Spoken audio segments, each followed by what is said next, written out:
తండ్రి ఆశీర్వాదం పొందిన వారలారా, లోకము పుట్టినది మొదలు మీ కొరకు సిద్ధపరచిన రాజ్యమును స్వతంత్రించగల. ఈ లోకంలో ఉన్నటువంటి అందరి బ్రతుకులను నడిపించువాడు యేసు ప్రభు. అందరి జీవితాలను చక్కదిద్దువాడు యేసు ప్రభు. అందరి యొక్క ఆశయ ఉద్దేశాలు, తనను గ్రహించిన వారి యొక్క ఆశయ ఉద్దేశాలు పరిపూర్ణం చేసే దేవుడై ఉన్నాడు. హల్లెలూయా. ఆయన నడిపింపునకు మనం లోబడితే గనుక మన జీవితాలు అద్భుతంగా ఉంటాయి. లేకున్నట్లయితే మన జీవితాలు అగోచర గమ్యం. మనం ఒకటి ఆశిస్తాం, ఒకటి జరుగుతూ ఉంటది. దేవుల్లో ఉన్నటువంటి వారికి కూడాను చాలా కష్టాలు, కన్నీటి కడగండ్లు వస్తాయి. కానీ వాటన్నిటి నుండి తప్పించువాడు, నడిపించువాడు, స్థిరపరచువాడు ప్రభువే అని 34వ కీర్తనలో పొందుపాటు చేయబడింది. 37వ కీర్తనలో కూడాను పొందుపాటు చేయబడింది. హల్లెలూయా. దేవుని యొక్క నడిపింపు ఎలాంటిదని అంటే ఆదేశ సూత్రాలతో కూడుకున్నది. పాత నిబంధన గ్రంథంలో 10 ఆజ్ఞలు ఇచ్చాడు ప్రభు. వాటి ప్రకారంగా మీరు నడవాలి అని అన్నాడు. నూతన నిబంధనలో 10 ఆజ్ఞలు తీసుకొచ్చి 2 ఆజ్ఞల్లో ఇమిడ్చాడు. ఈ 2 ఆజ్ఞల ప్రకారంగా మీరు నడవాలి అని చెప్పాడు. ఆయన్ని మనము ఆరాధించాలి అని దాని అర్థం. ఆయన్ని కలిగి ఉండాలని దాని అర్థం. ఆయన చేయి పట్టి మనం నడవాలి అని దాని అర్థం. చిన్నపిల్లలు నడవటానికి కన్న తల్లిదండ్రులు వారికి తోడుగా నడిపిస్తూ ఉంటారు. ఒక 2 పిట్టలు వచ్చి దానికి గూడు పెట్టి పిల్లలు చేశాయి. నేను గూడు కట్టిన నాటి నుండి దానికి ఫాలో అప్ చేస్తా ఉంటుంది, చూస్తా ఉన్నాను దాని జీవిత విధానం అంతా. ఏం చేసిందని అంటే గూడు ఇద్దరు కలిసి కట్టారు. తర్వాత గుడ్లు పెట్టింది ఆమె. తర్వాత ఇద్దరు కూడాను దానికి చాలా జాగ్రత్తగా చూసుకుంటుండే. పిల్లలు కలిగాయి. పిల్లలు పెట్టిన తర్వాత అది పెద్దలవుతుంటే దానికి ఎగడం నేర్పించి, నిన్న జరిగిన సంఘటన ఏంటంటే 2 పిల్లల్లో ఒక పిల్ల భూమి కిందికి వస్తే ఆమె తల్లి దాని దగ్గరకు వచ్చింది. అక్కడ ఏవో తినేవి ఉంటే అప్పుడు 1-2 పెట్టి ఇంకా కొన్ని కిందే పడేసి మళ్ళీ అది అన్నా కానీ ఇవ్వలేదు, వెళ్ళిపోయింది. నాకేం అర్థమైంది అంటే ఇంతకాలం నేర్పించింది ఆమె. ఎగరడం నేర్పించింది, తర్వాత గెంతడం నేర్పించింది, ఆ తర్వాత తినడం నేర్పించింది, తర్వాత ఆ కిందిని ఏరుకోవడం, ఇలాంటివన్నీ కూడాను దగ్గరుండి వాళ్ళు ప్రాక్టీస్ చేయిస్తూ ఉన్నాయి. యేసు ప్రభువారు మత్తయి సువార్త 6వ అధ్యాయంలో ఈ పిట్టలకు చూడండి, వాటికంటే మీరు శ్రేష్ఠులు అని అన్నాడు. హల్లెలూయా. ఈ పిచ్చుకల కంటే మీరు శ్రేష్ఠులు అన్నారు. మన చేయి పట్టి నడిపించే దేవుడై ఉన్నాడు. ముందు వెనుక ఆవరించి నడిపించే దేవుడై ఉన్నాడు. గనుక సంఘమా మనం జ్ఞాపకం చేసుకుందాము.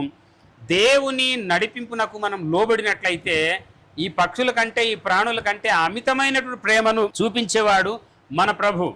గనుక ఆయన యొక్క నడిపింపునకు మనం లోబడినట్లయితే మన జీవితాలు శాంతిమయంగా, సమాధానమయంగా, ఆయన యొక్క విమోచన పరంగా మనం వర్ధిల్లే కృప మనకు కలుగుతుంది అని మనం జ్ఞాపకం చేసుకోవచ్చు. సంఘమా, ఈరోజు మనం సంఘముగా కూడుకున్నాము. కొద్దిమందివి. ఈ సంఘాన్ని కాయువాడు, కాచువాడు, నడిపించువాడు ప్రభువే. సంఘం అంటే నేను ఒక్కరు కాదు, మనమందరం కలిసి. ఒక్కరున్నా, ఇద్దరున్నా, 1000 మంది ఉన్నా సంఘమే. కనుక సంఘానికి నడిపించేవాడు దేవుడు. అంటే ఆయన నడిపింపునకు మనం లోబడాలని దాని అర్థం. కుటుంబము దేవుని యొక్క ఆదేశ సూత్రాలకు లోబడి నడవాలని పాత నిబంధనల కాలంలో ఇచ్చినటువంటి ఆ సూత్రాలు 10 ఆజ్ఞలకు లోబడి నడవాలని. కొత్త నిబంధనలోకి వచ్చేటప్పటికి 2 ఆజ్ఞలు దేవుడు ఇచ్చాడు. దాని ప్రకారంగా నడవాలని దేవుడు సూచించాడు. అలా నడుచుట, తనతో నడుచుట, తన ఆజ్ఞలకు లోబడి నడుచుట, అప్పుడు ప్రభు మనతో ఉన్నాడని సంగతి మనకు చాలా రూఢి అవుతున్నట్టు సత్యం. తర్వాత సంఘానికి దేవుడు ఎక్కడికి నడిపిస్తా ఉన్నాడు అని అంటే ఈ భూమి మీద మనం జీవించినంత కాలం ప్రభు మనకు నడిపిస్తూ ఉంటాడు. అయితే ఈ జీవిత కాలం తర్వాత పరలోక జీవితం మనకుంది కాబట్టి ఆ జీవితాన్ని కూడా నడిపించేవాడు ఆయనే. ఐగుప్తు దేశంలో మన ప్రియులు బందీలుగా ఐగుప్తు దేశంలో ఉండిపోయారు. వాళ్ళని విడిపించి తీసుకురావటానికి మోసేను దేవుడు జ్ఞాపకం చేశాడు, నాయకుడిగా ఎంపిక చేశాడు, నడిపించాడు. ఐగుప్తు దేశం నుండి కనాను దేశానికి నడిపిస్తా ఉన్నాడు. ఎక్కడికి నడిపించాడు ఒకసారి మనం వాక్యం చూద్దాం. చూడండి, నిర్గమకాండము 3వ అధ్యాయము 12వ వచనం మనం చదువుదాం ఒకసారి. మోసేతో దేవుడు ఏం చెప్పాడు, ప్రజలకు ఎక్కడికి నడిపించాలని చెప్పాడంటే ఆ యొక్క బానిస సంఖ్యల నుండి నా పరిశుద్ధ పర్వతమైనటువంటి నన్ను సేవించేటటువంటి మందిరం దగ్గరికి నడిపించాలి. పర్వతం అంటే దేవుని యొక్క జీవం గల సంఘము అని అర్థం. సంఘానికి దేవుడు జీవమై ఉన్నాడు. ఈ పర్వతం ఇది మహాపర్వతం, యుగయుగాలు జీవించే కొనసాగేటటువంటి పర్వతం ఇది. ఎలాంటి ప్రకృతి వైపరీత్యాలకి బద్దలైపోదు. ఈ రోజుల్లో మనం చూస్తా ఉన్నాం, భూకంపాలు వస్తా ఉన్నాయి, బండలు, బిల్డింగ్లు అంతా కూడా కుప్పకూలిపోతున్నాయి. సంఘము దేవుని యొక్క పర్వతము అలా కాదు, శాశ్వత కాలం యుగయుగాలు ఉండేటటువంటి పర్వతం అని దానియేలు గ్రంథంలో చేతి సహాయము కానటువంటి రాయి వచ్చేటటువంటి అన్ని రాజ్యాలకు కూలద్రోసి ఇది జీవమై నిలిచేటటువంటి పర్వతం అని దానియేలు గ్రంథంలో వర్ణన ఉంది.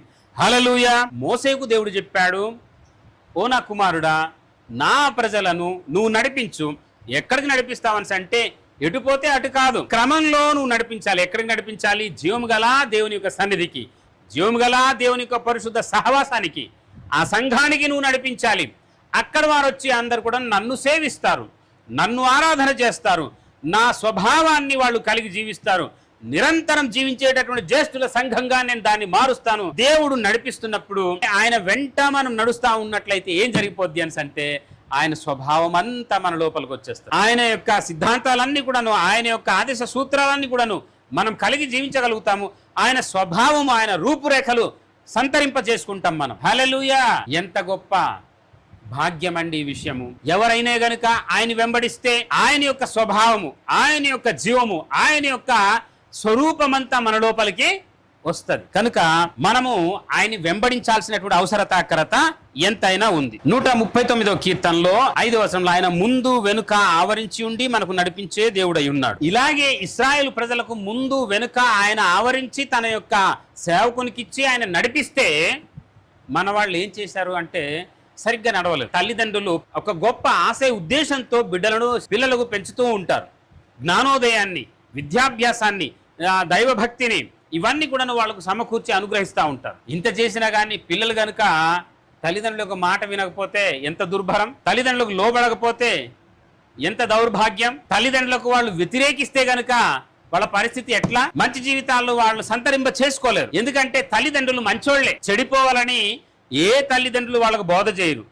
సంఘంలో కూడాను నాయకుడు, సేవకుడు, సంఘ పెద్దలు, సేవకుడు ఎప్పుడు తన యొక్క వాక్య ప్రకారంగా దేవుని సన్నిధి సవాసంలో ఉన్నట్టు ప్రతి వారికి ఉచ్చస్థానం కలగాలని ఆయన వాక్య బోధలు పెంచుతూ ఉంటారు.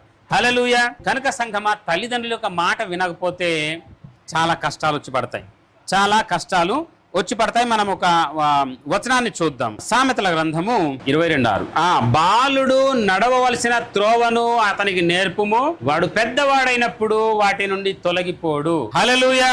తల్లిదండ్రులు వారి పిల్లలకు నడవలసినటువంటి ఆ జ్ఞాన మార్గంలో, భక్తి మార్గంలో, దైవిక మార్గంలో, సన్మార్గంలో నడపాల్సినటువంటి అవసరతాకరత ఉంది. ద్వితీయోపదేశ కాండంలో 6వ అధ్యాయంలో 6, 7, 8 చూడండి. ఇప్పుడు సంఘమా, ఒక కుటుంబంలో తల్లిదండ్రులు వారి బిడ్డలు తన మార్గంలో ఎలా నడవాలో నడిపించడానికి కావాల్సిన ఆదేశ సూత్రాలు ఆయన జ్ఞానబోధ చేస్తూ ఉన్నాడు. హల్లెలూయా.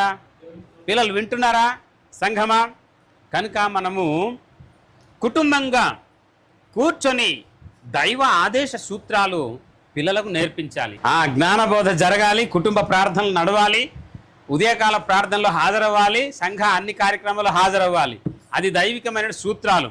సమాజముగా కూడుకొనుట మనం ఎప్పుడు కూడా మానకూడదు అని గనుక సంఘమా ఈ సందర్భంలో మనం జ్ఞాపం చేసుకుందాము. తల్లిదండ్రులు బిడ్డలకు చెప్తున్నటువంటి సన్మార్గపు యొక్క మార్గంలో బిడ్డలు నడవాలి.